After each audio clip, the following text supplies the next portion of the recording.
اللهم صل على سيدنا محمد يا رب صل وسلم دائما ابدا على حبيبي. ہمارے شیخ حضرت مفتی رشید احمد صاحب رحمہ اللہ تعالی نے اپنا جانشین بنانا تھا کسی کو. ہوتا ہے نا گدی نشین جانشین کے. میرے بعد اصلاح امت جو ہے, جو لوگ ہم سے جڑے ہوئے ہیں, ان کا نظام کون سنبھالے گا. اس کو عرف میں گدی نشین کہا. آج کل تو یہ گدی نشین برے معنی میں استعمال ہوتا ہے یہ لفظ. جاہل پیر جو نائب بنا کے جاتے ہیں نا عامل لوگ, ان کو گدی نشین کہتے ہیں. لیکن اصل میں تو اس کا تصور ٹھیک تھا نا.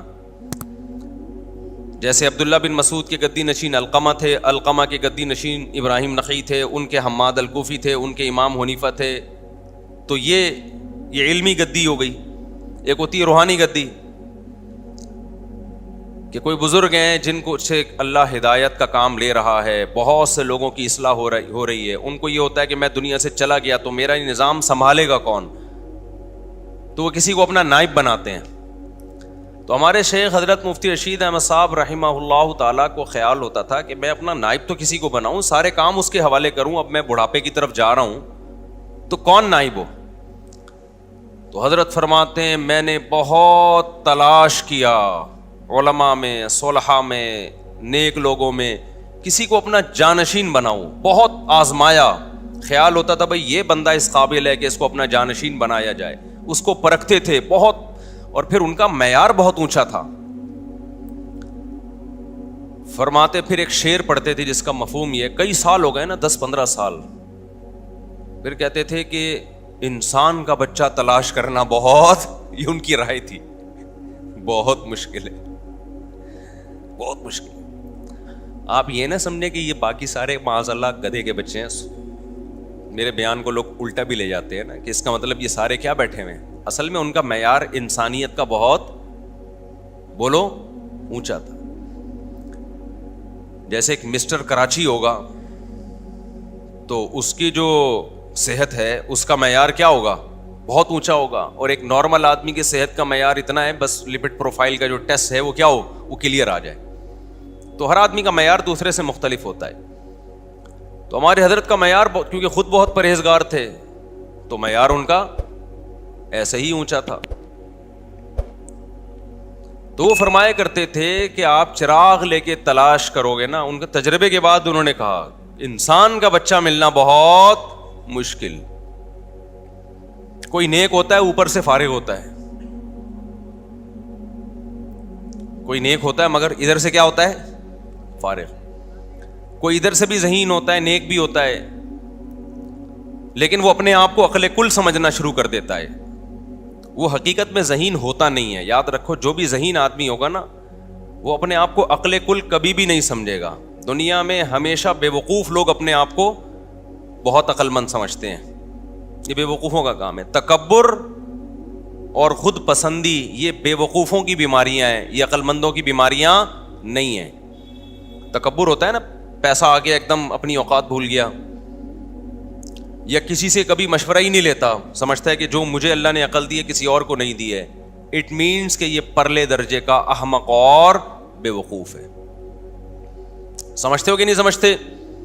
دیکھو مجھے ایک بات بتاؤ, عقل بچوں میں کم ہوتی ہے, بچوں میں زیادہ ہوتی ہے یا کم ہوتی ہے؟ کم ہوتی ہے نا بچوں میں. تو بچوں میں خود پسندی بھی ہوتی ہے. بچے کے سامنے دوسرے بچے کی تعریف کریں اس کو غصہ آتا ہے. بچوں میں تکبر بھی ہوتا ہے بہت جلدی, ذرا سی بات پہ دوسرے بچوں کے سامنے اترانے لگتے ہیں, شو مارنے لگتے ہیں. لیکن جب میچور ہوتے ہیں, سمجھدار ہو جاتے ہیں, تو یہ چھچور پنا چھوڑ دیتے ہیں. تو حضرت نے فرمایا کہ انسان کا بچہ تلاش کرنا کیا ہے, بہت مشکل. تو پھر مفتی رشید احمد صاحب نے نائب بنایا بہت طویل عرصے کے بعد, جو ہمارے شیخ ہیں اس وقت حضرت مفتی عبدالرحیم صاحب. اور پھر ان پہ ایک پوری ایک کتابچہ لکھا کہ ان کو جو میں نے نائب بنایا ہے, میں نے ایسے ایسے طریقوں سے ان کو آزمایا ہے کہ خانقاہوں میں اس آزمائش کا تصور بھی نہیں کوئی کر سکتا.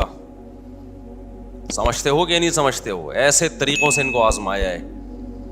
3 چیزیں بزرگ بننے کے لیے ضروری ہوتی ہیں, خوب سمجھ لو. یہ جو آج کل ہر پاگل سے پاگل بزرگ بنا پھر رہا ہے نا, پھونکوں والا اور چڑیلوں والا, اٹ از ناٹ بزرگ. نیک بننے کے لیے بزرگ نیک ایک ہی چیز ہے, بزرگ کوئی الگ سی اخلائی مخلوق نہیں ہوتی. 3 چیزیں باطنی صفات, ظاہری طور پر تو ہر گناہ سے بچنا ضروری ہے. یہ میرا ٹاپک نہ رہ جائے کہیں, وہ میں پھر اس پہ رپورٹ بعد میں پیش کروں گا. ابھی تو ہم دوبارہ شیطان کی طرف آ رہے ہیں. ایک حب جاہ نہ ہو. حب جاہ کا مطلب شہرت کا بھوکا, بڑا بننے کا شوق, ہر جگہ یہ کہ میری ٹانگ اونچی رہے. جس میں یہ ہے وہ انسان کا بچہ ہی نہیں ہے. وہ اس کے اندر جراثیم کون سے والے ہیں؟ شیطان والے. نمبر 2, حب مال نہ ہو, پیسوں کا بھوکا نہ ہو. بعض لوگ پیسے کے بھوکے نہیں ہوتے, شہرت اور عزت کے بہت بھوکے ہوتے ہیں. بعض عزت اور شہرت کے بھوکے نہیں ہوتے, پیسوں کے لالچی ہوتے ہیں. وہ عزت بیچ کے پیسہ کماتے ہیں, کہتے ہیں عزت جائے پیسہ نہ جائے. یہ بھی بہت بڑی بیماری ہے. اور تیسری چیز ہے حب باہ, ٹھرکی, عورت کے ٹھرکی. سمجھتے ہو کہ نہیں سمجھتے؟ یہ 3 قسم کی ٹھڑک مارکیٹ میں بہت چل رہی ہے. عورت کی ٹھڑک کیا ہوتی ہے؟ بندے کا فون آیا 2 منٹ میں نمٹا دیا. کسی خاتون کا فون آیا, ذرا آواز اچھی ہے, فون پہ چپک گیا. اور یہ ان لوگوں میں خطرہ زیادہ ہوتا ہے جو مشہور ہوتے ہیں, کیونکہ ان سے عورتوں کا واسطہ بہت ہوتا ہے. عام آدمی کو اتنا واسطہ نہیں پڑتا. تو ایسے مذہبی اسکالرز بھی ہیں کہ انٹی کو سمجھاتے سمجھاتے اس کے گھر تک پہنچ گئے. بہت ہیں. کچھ تو ایسے ہوتے ہیں کہ ہوتے نیک ہیں لیکن عورت کے فتنے میں آ کے بگڑ جاتے ہیں. کچھ ہوتے ہی فراڈی ہیں شروع سے.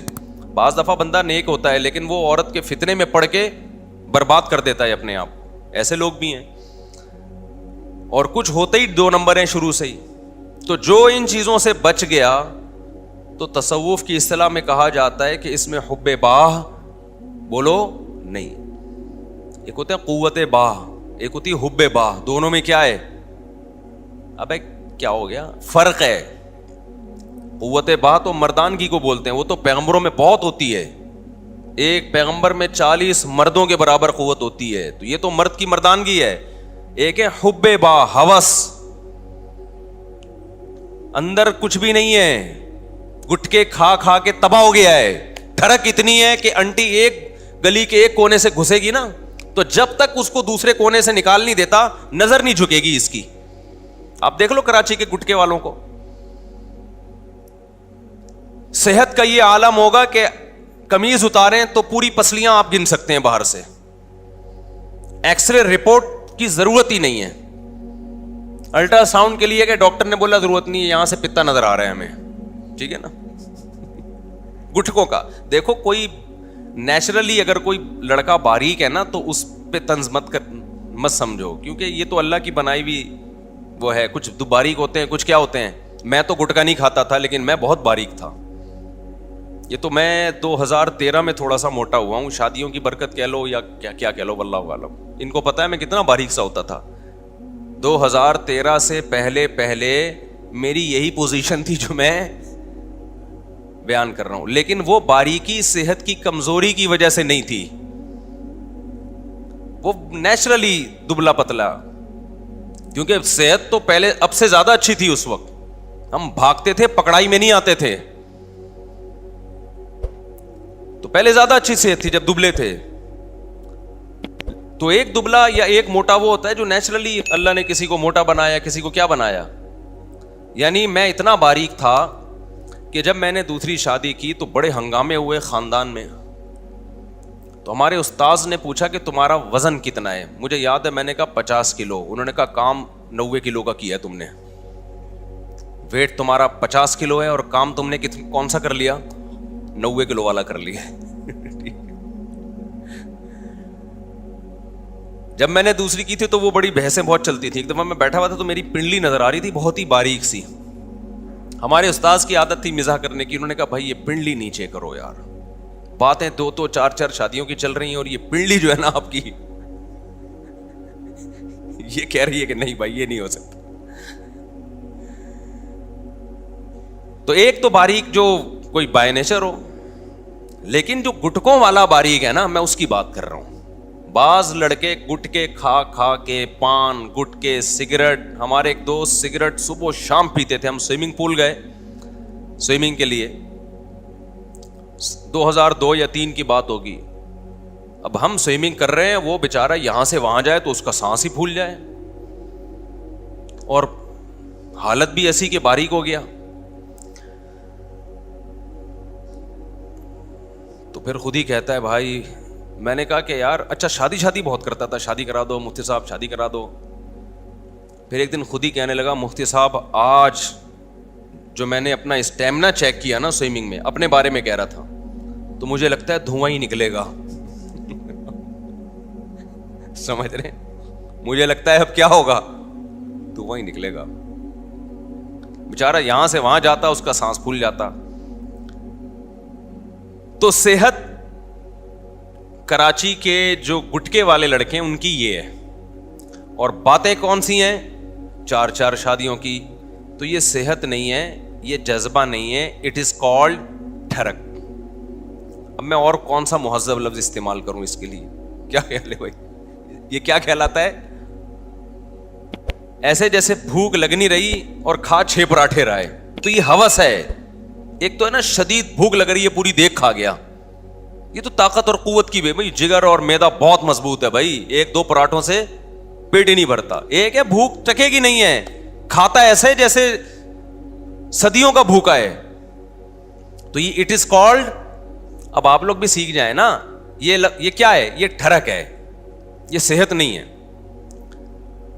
تو جو عورت کی ٹھرک ہوتی ہے نا, بعض لوگوں کو کہیں سے بھی بس دوستیاں فیس بک پہ بھی, اور پوری رات بیٹھے رہتے ہیں فیس بک پہ دوستیاں لگانے میں لڑکیوں سے. یہ عمل کہلاتا ہے حب باہ. سمجھ رہے ہو, باہ کی ٹھرک ہے. تو یہ 3 چیزیں انسان کو غیر اخلاقی بنا دیتی ہیں. شہرت کی بھوکا ہو, پیسوں کا لالچی ہو, عورت کا ٹھرکی ہو, فرق ہی نہیں کرتا کہ ہر جگہ اسی میں لگا رہتا ہے بس. تو یہ بعض دفعہ کسی میں 3 بیماریاں ہوتی ہیں, بعض دفعہ 2 بیماریاں ہوتی ہیں, بعض دفعہ ایک ہی بڑی خطرناک ہوتی ہے. تو شیطان جو تھا نا, شیطان, اس میں نہ مال کی محبت تھی نہ عورت کی ٹھرک تھی, اس میں ایک ہی بیماری اتنی خطرناک تھی جو 2 کے قائم مقام ہے. وہ کیا ہے, حب جاہ, تکبر, کہ سب سے زیادہ عزت میری ہونی چاہیے. سمجھتے ہو گے نہیں, اللہ کے دربار میں میں ہوں بھائی, میں سب سے زیادہ موسٹ امپورٹنٹ پرسن کون ہوں, اللہ کے لیے میں ہوں. یہ آدم کیوں آیا بعد میں, اس کو اتنا پروٹوکول کیوں دیا جا رہا ہے؟ تو یہ تصوف میں جس میں 3 چیزیں نہیں ہوں گی, یعنی شیخ کا خیال ہوتا ہے کہ یہ 3 چیزیں نہیں ہیں, تو ان کو سمجھا جاتا ہے کہ یہ کیا ہے, یہ نیک آدمی ہے. ہمارے ہاں آج کل نیک کی ڈیفینیشن یہ رہی نہیں ہے. ہمارے یہاں نیک کی ڈیفینیشن تو جھاڑ پھونک اور پھونکو والا اور جن چڑیل بھوت بھگانا, اور بہت زیادہ دیکھ لیا تو کوئی بہت عبادت کر رہا ہے. عبادت بھی اس کا ایک حصہ ہے, لیکن آپ عبادت بہت کر رہے ہو اور دنیا کی محبت کے گٹر ابل رہے ہیں آپ کے دل میں. مال کی محبت ہے, دنیا کی محبت کے گٹر جب ابلتے ہیں تو مال کی محبت پیدا ہوتی ہے اور جاہ کی محبت. ان 2 چیزوں کا مجموعہ دنیا کی محبت کہلاتا ہے. یعنی حب مال, حب جاہ اور حب باہ, یہ 3 چیزوں کا مجموعہ کو ہم ان شارٹ کیا کہتے ہیں, حب دنیا, دنیا کی محبت. حالانکہ مسافر خانہ ہے, اس سے کیوں اتنی محبت کر رہے ہو بھائی, کیوں لفٹ کرا رہے ہو اس کو اتنا؟ تو یہ 3 چیزیں جس میں ہوتی ہیں وہ اللہ کی نظر میں اچھا نہیں ہے. بعض میں 2 ہوتی ہیں, بعض میں ایک ہی بہت خطرناک ہوتی ہے.